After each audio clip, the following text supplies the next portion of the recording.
ಮಂಡ್ಯದಲ್ಲಿ ಶಿವರಾತ್ರಿ ದಿನಕ್ಕೆ ಬಂದಿದ್ದೀವಿ. ಇಲ್ಲಿ ಭಗವದ್ಗೀತೆ ಬುಕ್ನ ಮಾರ್ತಾ ಇದ್ದೀವಿ. ಒಂದು ಬುಕ್ಕು 270 ರೂಪಾಯಿ. ನೀವೇನಾದರೂ ದಯವಿಟ್ಟು ಮಾದೇಶ್ವರ ಬೆಟ್ಟದಲ್ಲಿದ್ದರೆ ಬಂದು ನಮ್ಮ ಹತ್ರ ತಗೊಳ್ಳಿ.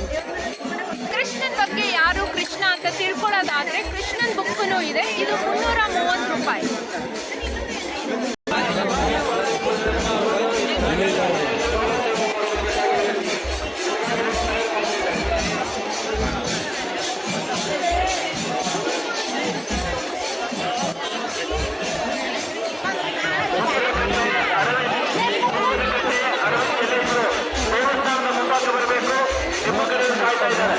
ಕನ್ನಡನೇ ಇಂಗ್ಲಿಷ್?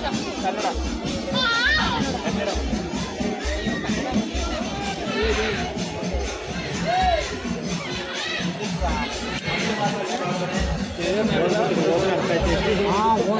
ಹೋದ್ರ ಅರ್ಥ ಆಯ್ತು.